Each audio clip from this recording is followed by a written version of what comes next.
So welcome back to Sociology, Introduction to Sociology at SCL 191.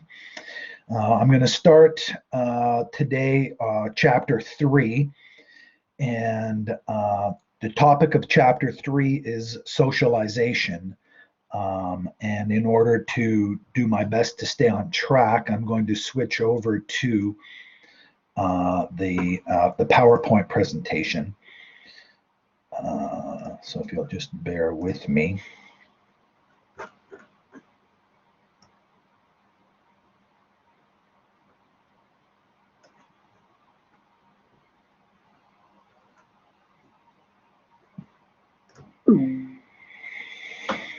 But I'm going to start partway through.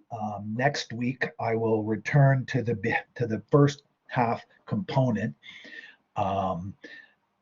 around the sociological analysis of the self and the self's relation to society. But today I want to start in midstream. And so, according to the definition provided by the textbook, sociologists understand socialization as the process by which people learn their culture. And in one of my sections, I initially opened the topic by asking the students who were in attendance if they believed, or if their experience of our online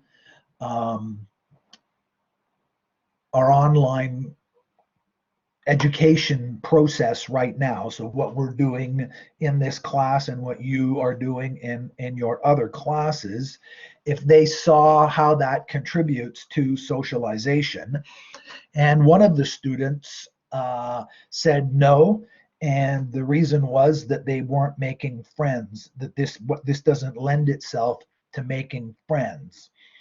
And the point I want to raise here is a narrower point about the way vocabulary operates in an introduction to a social science, probably an introduction to any course.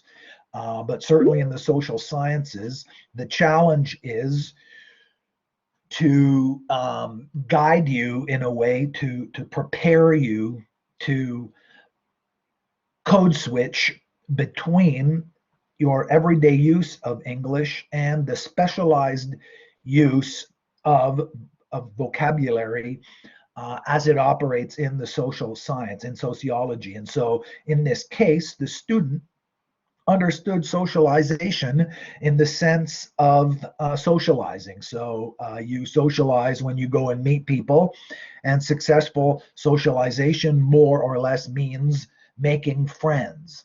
And that's absolutely an accurate understanding of the way the term to socialize operates in everyday English. But it's also equally clearly not what it is that sociologists have in mind when they're talking about socialization.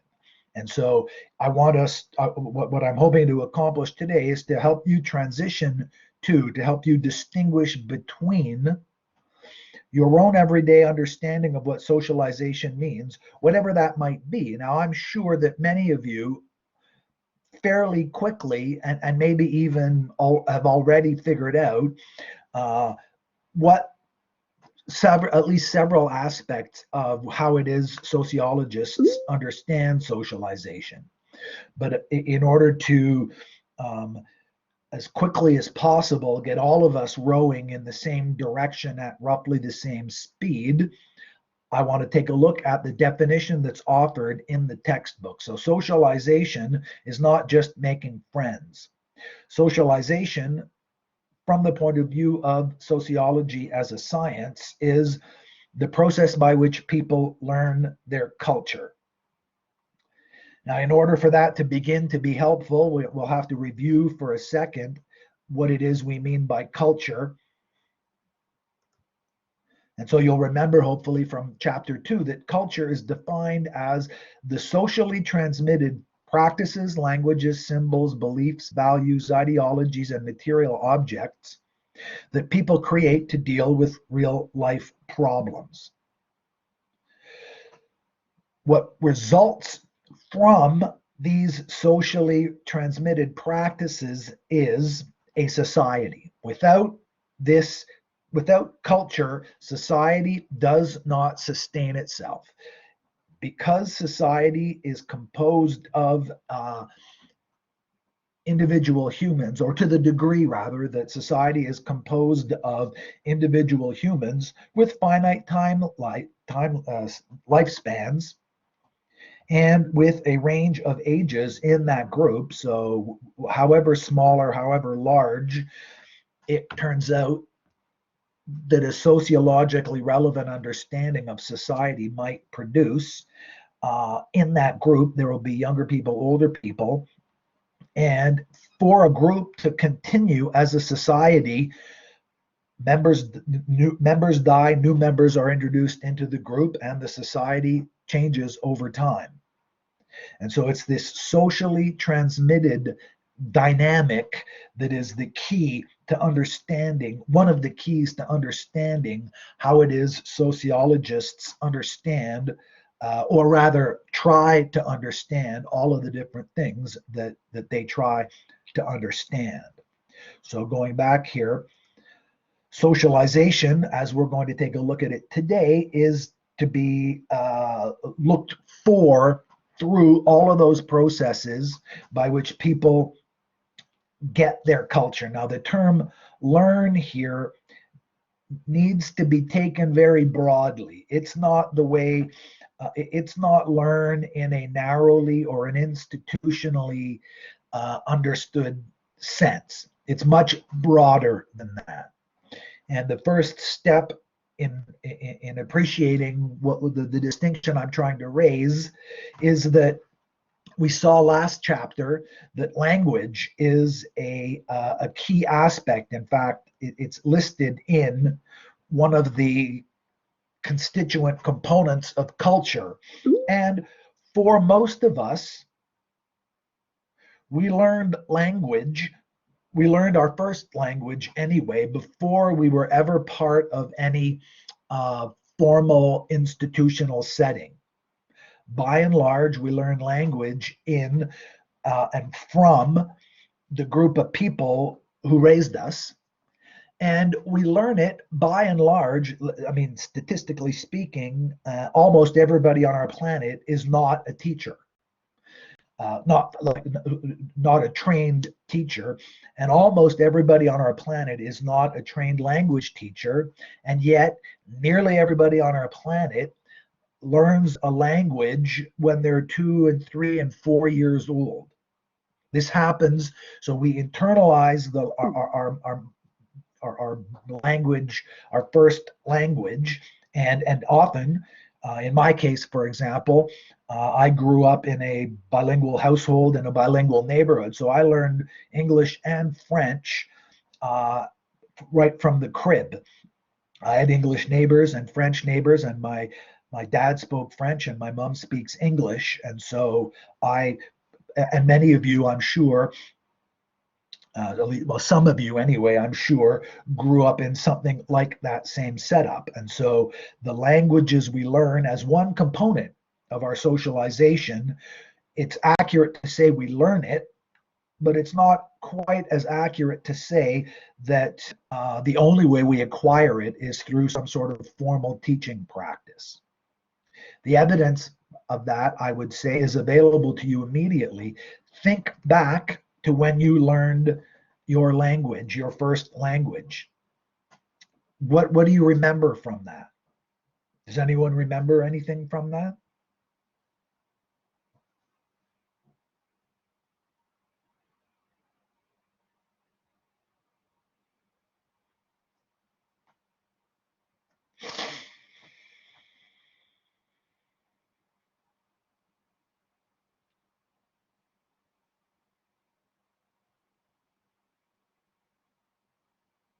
Well, no, of course, it's not surprising. And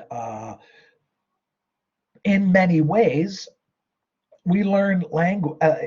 We learn to be social, or we first become functioning social beings through our early apprenticeship in language. We acquire language roughly at the same time as we acquire the consciousness that we're operating with other people, and that the world within which we operate is made up of other people. That developmental component is what I'll be talking about next week. So I want to move beyond that now. I sort of want to put a pin in that, so I can devote a whole lecture to that particular topic.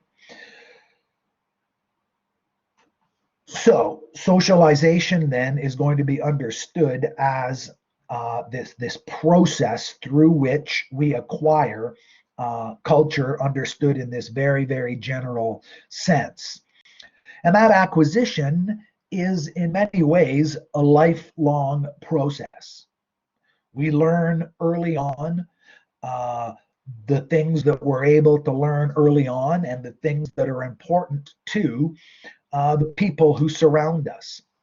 And so early in life, when we're infants and when we're young children, we learn the explicit and the implicit components of the culture as it's being transmitted to us by the people who form our social world at birth. For many of us, that's our parent. For most of us, statistically speaking, that would be our parents.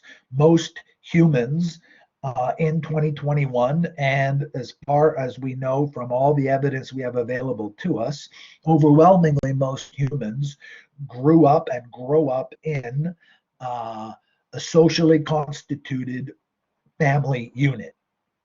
Now, what exactly and how exactly sociologists understand the family is very complicated, controversial, and it's the topic of a chapter that we'll be looking at later. So for now, I'll just leave that as another sort of sociological promise that I'm making to you, that we'll consider all of the different ways we understand family. I'll have a little bit to say about it in a couple of slides, but it's in that family unit that we are first engaged in, brought into the social world. And for that reason, let me just skip ahead a couple. Sorry. The family is what most sociologists still refer to as the agent of primary socialization. And the term agency here, in my view, is problematic and perhaps a little bit misleading. For the most part, the way the process is experienced both by the person being socialized and by the people doing the socializing, so the parents and the children in most situations, at least until very, very recently, overwhelmingly, it was taken to be, that process was taken to be largely spontaneous. And it's only recently, for example, in Ontario, in Canada, probably in North America, that the idea that that parent can be made into a verb, that parenting can be a thing that we can study and understand and discuss, really. For most of human history, it was thought to be a spontaneous thing that most people simply do, a little bit like breathing. There's still there's a resurgence, let's say, within sociology, or there's external pressure that has been taken up by a statistically minority component of sociologists to try to analyze and understand the family as a socializing agent in biological terms. But that remains a very small percentage, and there's a great deal of resistance within sociology to reduce the socializing effects of family relations to a biological connection. For the most part, the socializing dynamic that characterizes how we enter into the social world that we come to enter is taken to be effectively independent of any biological considerations. And when we look back on it, when we observe how it happens, when we try to remember it, some of you might be parents yourselves. I remember I am a parent. My children are old, older than you anyway. I'm older than most of you, I imagine. And I gave a lot of thought to how I should raise my children. But that's, relatively speaking, a fairly new development. And one of the ways that process occurs captures well for us one of the key ways that sociologists understand socializing more generally. In an earlier, in the first discussion board, I forget what the question was. I think it was about, are you part of a group? Or I don't remember what triggered the response, but one of the students responded by using as an example that in some families, parents use physical force to discipline their children. And the student claimed that children who grow up in a family where physical force is used as a discipline technique grow up to be parents who also do that. And certainly that's true in some situations. The student's claim was that it always happens that way, that children learn that the children become the parents that their parents were when they were children. Now that's, I think that's mistaken as an absolute rule. Some children will some children will raise their children the way they remember their parents having raised them. The first thing I want to call to your attention is that there's slippage between what you think your parents were doing and what your parents were doing. And there's slippage between what your parents think they were doing and what in fact they were doing. Add to that there are some children, in fact, I think to some extent, all children, when we become parents, we do some of the things that we think our parents did. We try to reproduce those things that we think our parents did well, but we also try to avoid the mistakes we think our parents made when they were raising us. Both of those things tend to go on. Does that make sense? Does that seem plausible to you?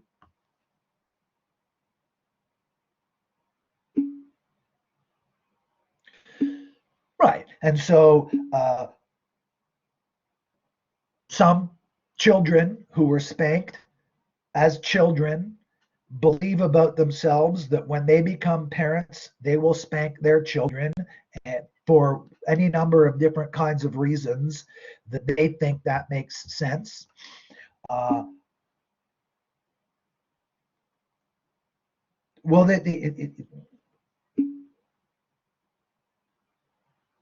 which part is it you mean that there's nothing too crazy, that you reproduce the strategies that you believe worked in your parents' way? Yes, exactly. Well, at the risk of deflecting this a little bit, or rather, I'll take ownership of this. There's a great deal of sociological investigation that supports the claim that in fact there is harm that there is, that it is wrong to hit your children. Basically, the bottom line here is that uh, the predominant conclusion of sociological research on the use of physical force in disciplining children supports the contention that it is not the best way to raise children on virtually all of the different sorts of measures that sociologists bring to bear on evaluating what good strategies for raising children are. But I want to bracket that conclusion for a minute in order to hopefully clarify a little bit what I was using that example to demonstrate, and that is that two analytically separable but related processes are going on in the family that typically capture how society works. That is that parents produce humans in the parents biologically produce a new human. So there's the biological reproductive function. A new human is born, and so a new human is produced. But in producing that infant, in producing that infant and raising that infant, they're also reproducing their own society. And that production reproduction combination is in some senses the heart of what it is that sociologists are trying to understand. They're not photocopies, right? It is not the case that children are identical copies of their parents. They're not identical copies of their parents in a biological sense, nor, though, are they identical copies of their parents in a sociological sense. From one generation to the next, although there are many, many, many similarities, there are always differences.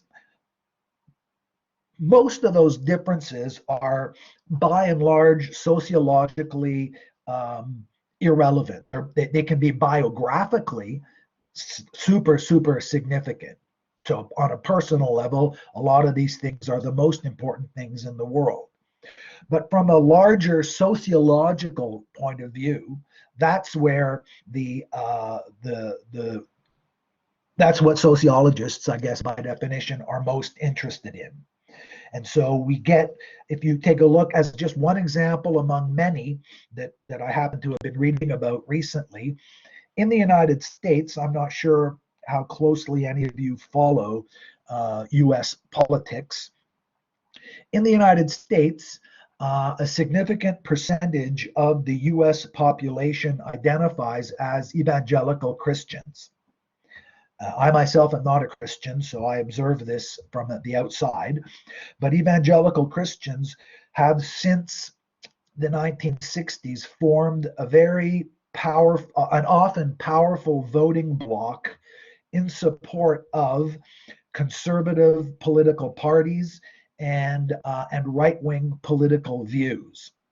Now, not all right-wing people are evangelical Christians, and not all evangelical Christians are right-wing, agree with or uphold right-wing views, but there's a great deal of overlap.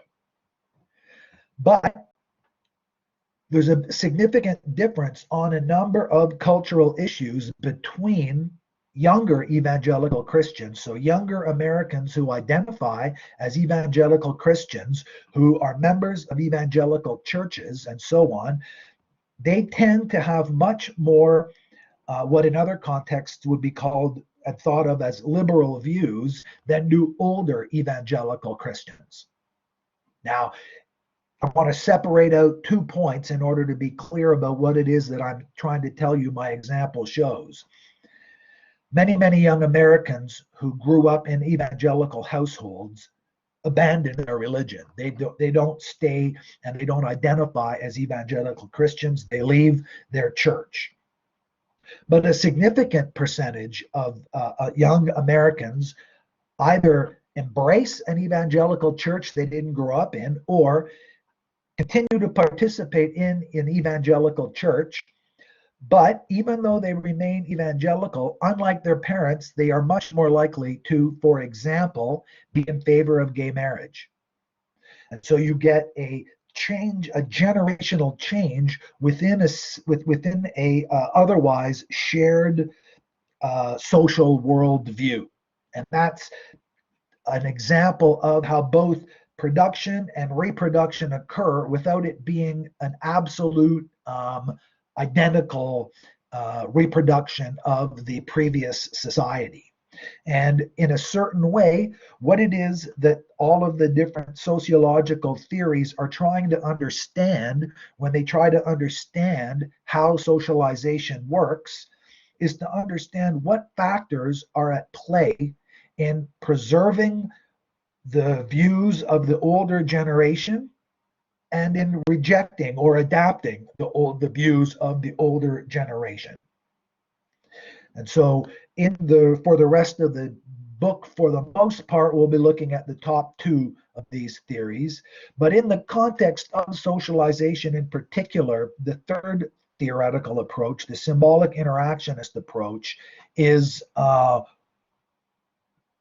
very influential in trying to understand, especially at the youngest age, how is it that young children transition to become social agents. So just to review quickly, the main two theories are functionalists and conflict theorists. Feminism fits in a complex way that I'll address in later chapters.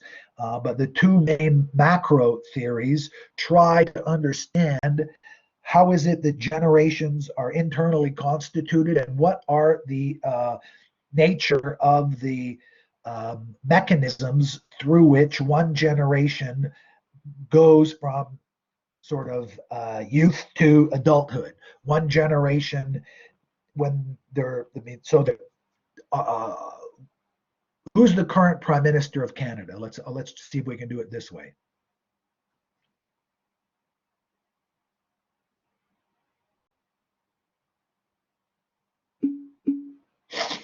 Justin Trudeau is the current Prime Minister of Canada. Does anyone know what his dad did for a living? It's practically the only real job his dad ever had, really. But does anyone know what his dad is probably most famous for? That's his name, but what was his job? He also was a prime minister. That's right. So our current prime minister grew up in a household where his dad was prime minister. Growing up in a household like that, it does not seem impossible to that you might become prime minister because your dad was prime minister. If your dad's an electrician, or if your mom is an electrician, it's much easier to imagine becoming an electrician than if you don't know any electricians and you've never met an electrician. So Justin Trudeau, grew up in a world that's shaped by certain experiences. But Justin Trudeau is a different kind of prime minister than his father was. And what sociologists are trying to understand, and the difference among these different theories, is how can we better understand the differences between Justin Trudeau, Prime Minister in 2021, and Pierre Trudeau, Prime Minister in 1969. Some of it is going to have to do with, well, what happened in the household. Many commentators have claimed, I don't know how serious, how much actual research went in this, but many people think that Justin Trudeau is more like his mother than he is like his father. And I'm only using that claim, which seems kind of plausible to me, but is largely, the plausibility of it is beside the point. It's to illustrate the symbolic interactionist approach in trying to understand how socialization works in terms of results. We want to understand, why is Justin Trudeau the kind of prime minister he is. Some of it's going to have to do with the way he became an adult, the world he was raised in. But there's loads of other factors that have nothing to do immediately with that. Pierre Trudeau became a prime minister at a time when the Canadian economy was growing at a very significant rate.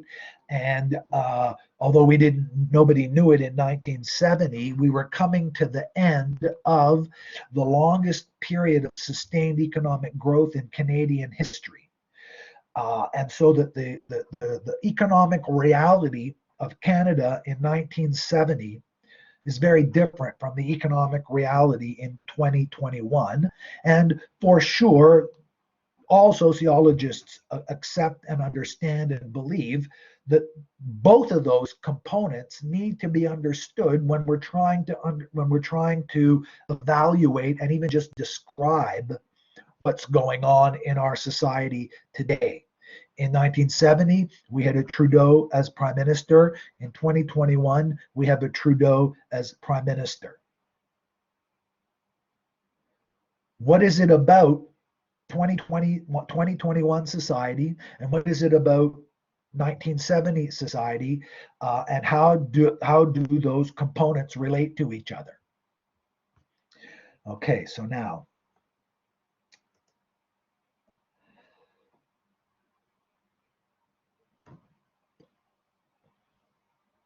primary socialization is the blanket name that we give to, so that it's in a sense a black box. Sociologists, psychiatrists, psychologists, cognitive scientists, neurologists, nobody has even the rudimentary beginnings of a full account of how it is that infants develop into fully functioning adults. We understand many of the individual components that we believe but don't really yet know interact among themselves to describe and determine that transition from 1 day old to 20 years old. One area where there's a great deal of consensus in terms of results is that many of the outcomes at 20 years of age are very significantly impacted by developments early on. So we know there's lots and lots of biological data that your biological health is in many important ways conditioned by early stages in your life. So for example, it was only in the 1960s and 1970s in Toronto that it became a matter of public health that we had to get rid of lead in the pipes that brought water to houses. Does anyone know why?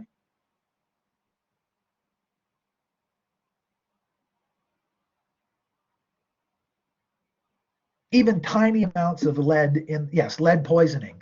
So when you're very young, if there's too much lead, and it's not very much at all, if there's too much lead in the water that a pregnant mother is drinking while the baby is inside her, we know from epidemiological studies that the brain development of the infant can be negatively impacted above a certain amount of lead in the drinking water.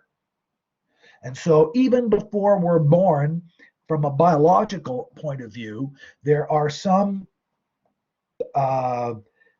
differences in predictable outcomes depending on what goes on as before we're even born. There's very good and growing evidence that a young child's ability to acquire the mastery of the language, of their first language, is increased tremendously simply by hearing words spoken. There's a little bit of controversy. My limited understanding of this is the words have to be spoken in complete sentences. So very young children, 1 week, 6 months, there are a number of very ingenious psychological and neurological studies that have demonstrated that brain development, the parts of the brain that perform language, are changed early on in the infant's life when they hear words, and their ability to understand and recognize words, and also their ability to make sounds. All of these things are dramatically increased simply by being surrounded by language use. So the more you talk to your infant, the earlier the child is going to acquire the ability to understand language and produce language. And the earlier, and there's also, so that's at the very earliest stage. There's also very good data to suggest that the earlier children learn how to read, the better their academic performance will be later in life. And evidence of this is available when you compare national or local education systems one to the other.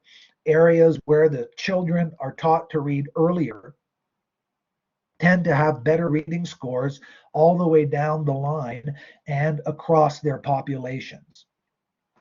And those are just two among many, many, many available examples of the important here is to be understood in the sense of consequential. It's through the family that many of the most consequential abilities to perform as a social person are acquired earliest. Now, we've been doing this for 50,000 years anyway. There's how the dates work is controversial among anthropologists and sociologists and so on, but for at least 50,000 years, we have rock solid evidence that humans understood themselves to be engaged in families and raising children. And so we've been doing it for a long, long, long time, and we're still here. And we're still doing many of the things the same way, or arguably at least the same way. And so, in some sense, society has produced families every bit as much as families have produced societies. Now, over the course of that 50,000 years, it's only in the last 200 or 300 years that significant percentages of the human population devoted resources and extended periods of time to formalizing this acquisition process. What I'm talking about is organized education. Only the top percentage of families could spare the labor of any of their family members enough so that human survival for most of human history depended on using the available labor the most efficiently possible. And it's only in the last 200 or 300 years that, and in some cases, we still haven't figured it out. There's a famine going on right now in Yemen. And so famine has not been eliminated, but that famine is, by most people's, I think, most honest people anyway, who've paid any attention to this, the famine that's going on in Yemen is the result of terrible human decisions. It's not the result of bad individual decisions by the people on the ground. It's government level decisions that have produced this terrible tragedy in Yemen. But up until these last 200 or 300 years, human productivity was such that if the weather was bad enough, or if we had 2 or 3 summers in a row where the crops didn't work, we weren't going to get enough food to eat. Humans needed to devote and extract extract labor from almost everybody in the society, including young children. So there was no question of people going to school until they were 18 or 27. That was totally impossible because humans collectively, we required 70-80% of our available labor just to produce enough food to feed us 100% of the time. But over the course of human history, human productivity has increased so that in 2021, the 8 billion or so people on Earth are able to produce way more food than we all need, although we're not distributing it in there are issues with distribution, let's just put it that way. But as a result of that increased productivity per human laborer, we're now able to allow children to devote more and more time to developing all kinds of skills without having to participate in labor themselves right away. So we developed an education system, and that has increasingly over the course of human history become a more and more important, crucial agent of socialization.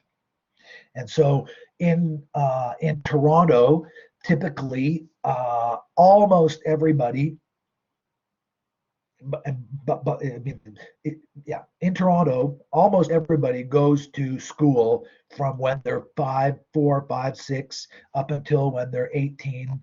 And many people now in Ontario, and everybody who's listening right now, by definition, is involved in post-secondary education.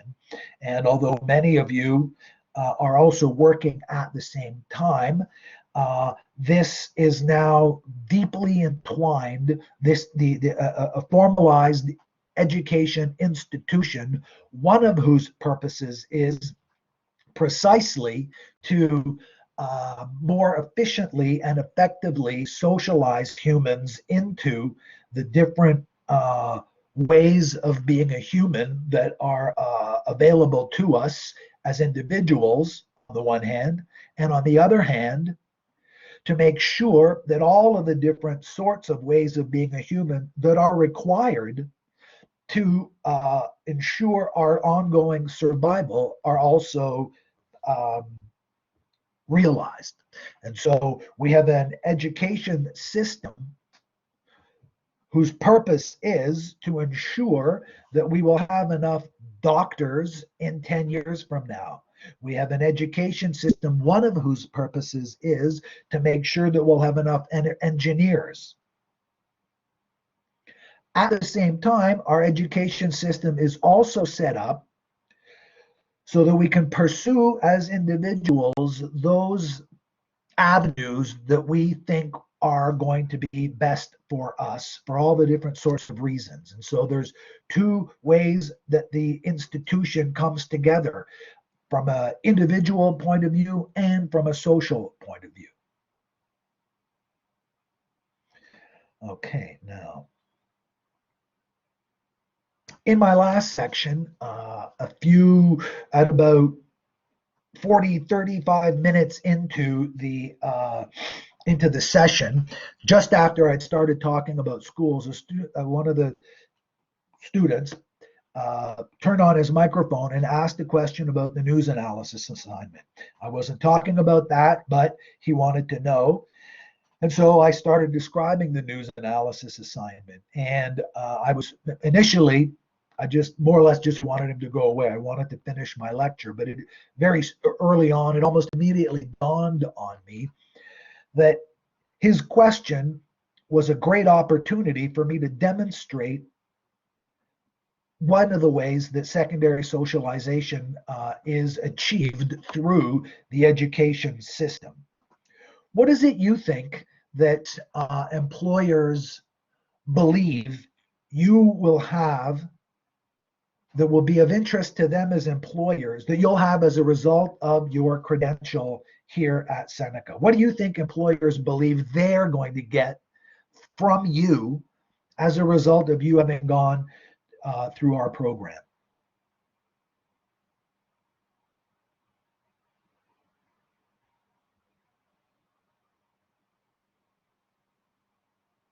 Now, let me put it a slightly different way. For a number of years now, Statistics Canada and national statistics agencies around the world. So I'll get back to Brenda's suggestion or in a sec. One of the differences that we know about between students with a college degree and students who only have a high school degree, students with a college degree, on average, 5 years after they graduate, make more money. So they make more money as a result of having the college degree. Now, certainly there are some students who only have a high school education who make tons of money, and there are some students who have a PhD in, something fancy, who don't make much money. But overall, if you compare the salaries of Ontarians with a college diploma to the salaries of Ontarians with a high school diploma, college students make a lot more money. Employers know this. Employers are going to hire, sometimes they're going to hire people with a college degree, and they wouldn't have hired that same person without that degree. Why do they do that? So now I just want to turn and see what Brenda said, and then see what Matthew said. So if you finish the program, then it means they can count on you to commit to the position they're offering. Right. If I understood Brenda's point, it's that you've demonstrated to the employer that you can stick with something. Is that what you had in mind, Brenda?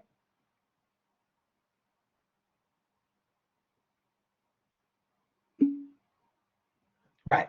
And then Matthew's suggestion is it shows you're able to work in an academic setting and that you generally can work with others in an academic setting. Yes. And so you're able to, now what it is that I think, or what it is, what I think that student showed by interrupting in a certain sense, interrupting the class and asking the question, this student understood that part of the way this works is you get graded on assignments. And the assignment is coming due, and the student wanted some confirmation about what that assignment requires. And so he put up his hand, he took a chance, and he asked the question in this setting. He didn't email me, he didn't do other things. He took up this time in order to be able to get there. That's one of the things that employers are looking for. Employers want employees who, when they don't understand the job that's being asked of them, they don't just shut up and they don't just wait until someone else asks the question. What they want is someone who's going to make sure they know what the job is so that they can do the job.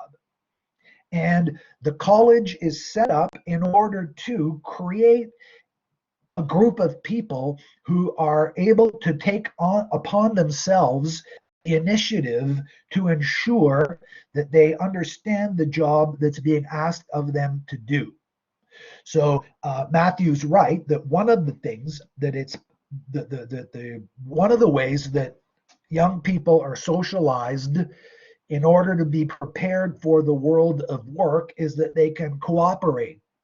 But another one is you're also you're being prepared to have the sort of disposition, the kind of attitude that will give you the courage to stop the flow of what is happening and make sure that some other part is going on. That's one reason among many reasons, but it's one reason why the college is almost obsessed with student engagement. It's one reason why so many faculty say, and I'm positive that many of the faculty who say it really believe it, that they want students to ask questions, that they want student engagement because it makes the teaching part better. I think that it makes you learn sociology better, but I'm much more sure even that it prepares you to be that it's part of the preparation that will prepare you to be a better employee. Now, there's a difference between just asking any old question or having your hand up the whole class or always interrupting. There's a difference between that and specifically what it was that student took it upon himself to interject in the 1 hour we have available to us. And society overall has benefited from this formalizing of of a way of transmitting to young people the confidence that's needed to do that. Now, it has to be moderated, it has to be mediated. I'm sure that student isn't, I'm not making any claims about anything else beyond what that student did. So does this make sense? Do you see how this is an example of socialization?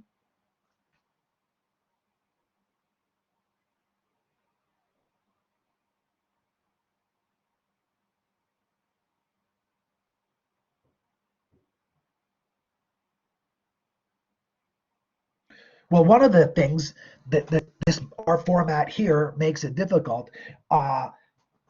In the past, I've made these kinds of claims in a classroom, and in a classroom, it's much harder relative to this situation for you to hide, right? In a classroom, there'd be 11 of you sitting in the room, and I'm up at the front of the room, and I can see you, and you know that I can see you.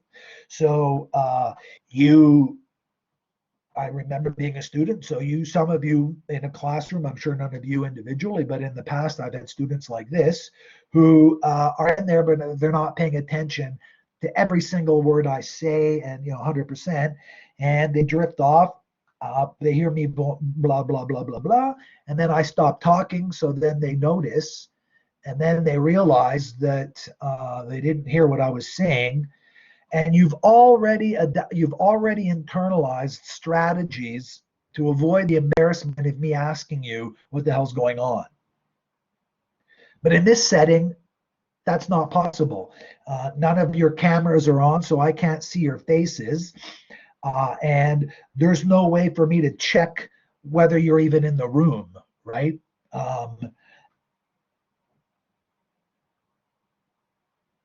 Does that make sense?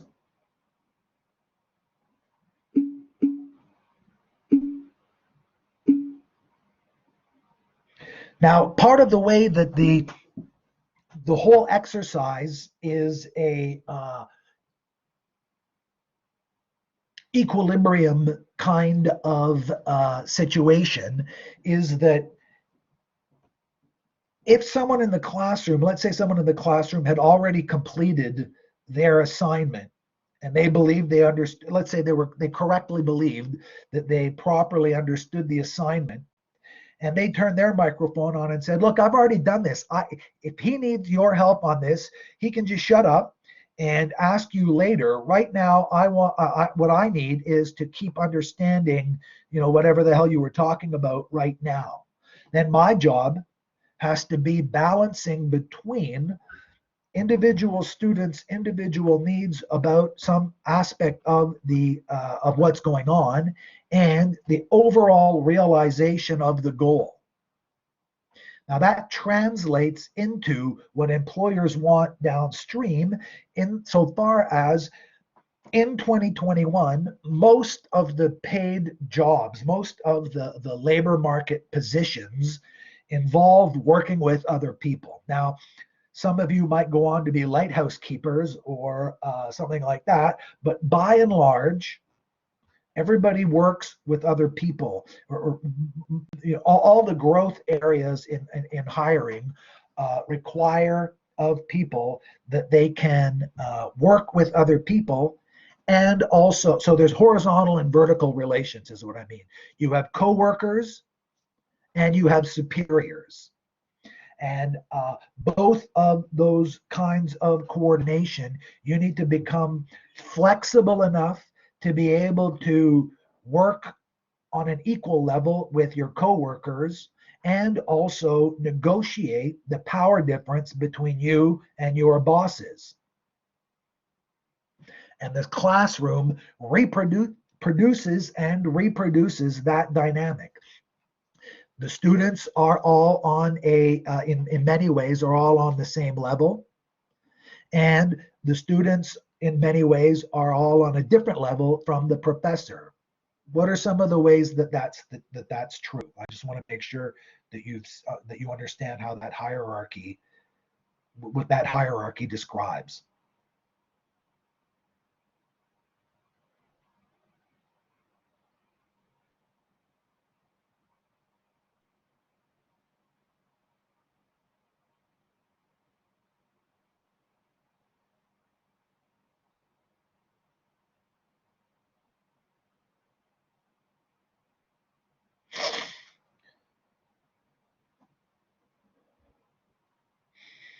What is one of the ways that the power difference between me as a professor and you as a student manifests itself?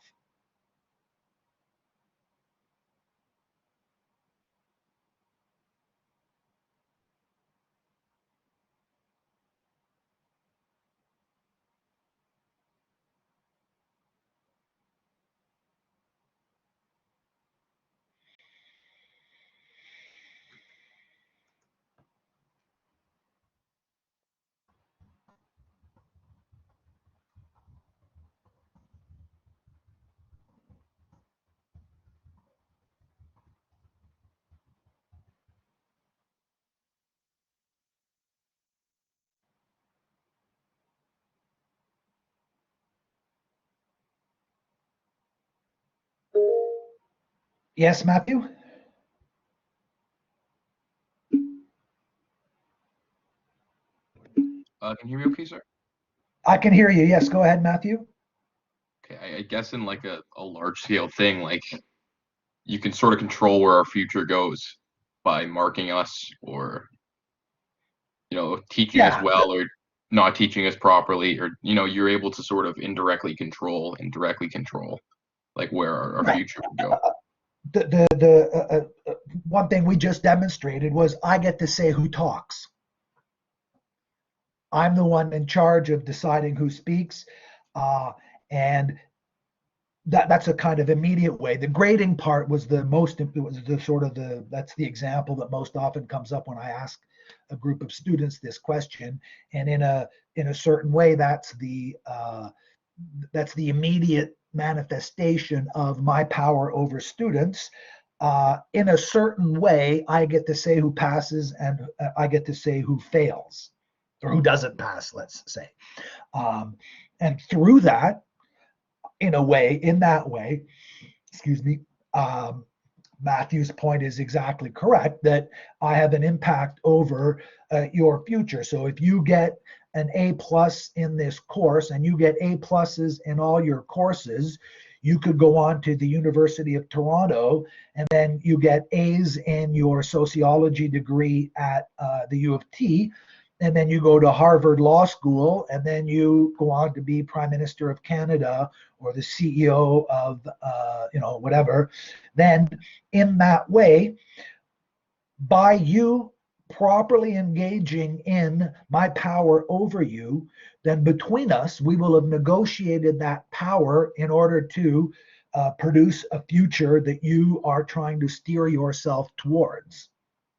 So if you properly understand what it is the institution and me, what it is the institution needs from you through me, and you deliver that, then you steer yourself towards the future you think you're steering yourself towards.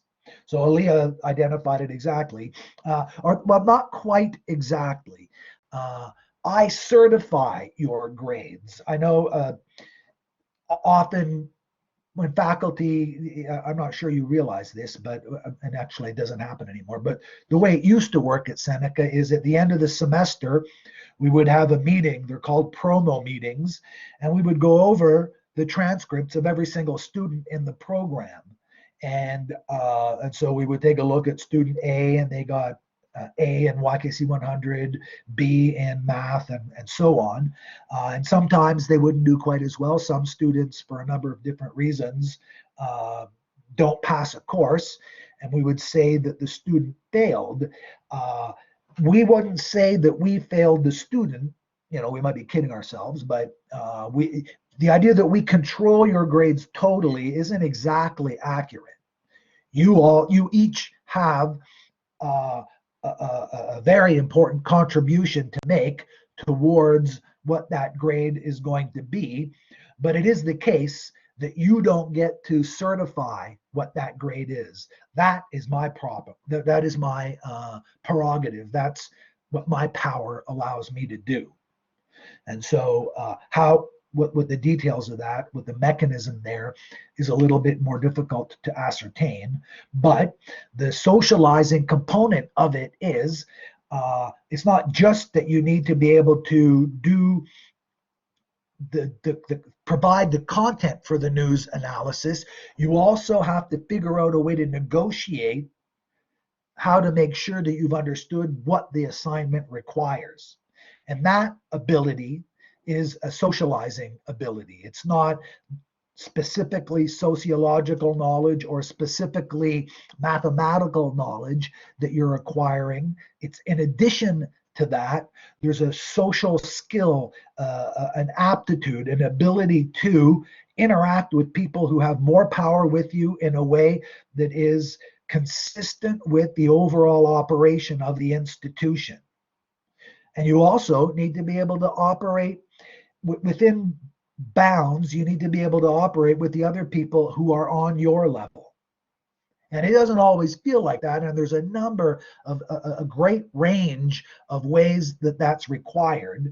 But overall, when sociologists and other social scientists take a look at student success, it turns out that there's a very strong correlation between student success measured by program completion and by grades achieved in the courses, and student ability to integrate with their student cohort. And so, although the mechanism itself is disputed, and I think most people acknowledge that we don't really understand what the nature of the connection between how students get along among themselves on the one hand, and how that connects to success in the program measured by completion. Nonetheless, the data are fairly clear.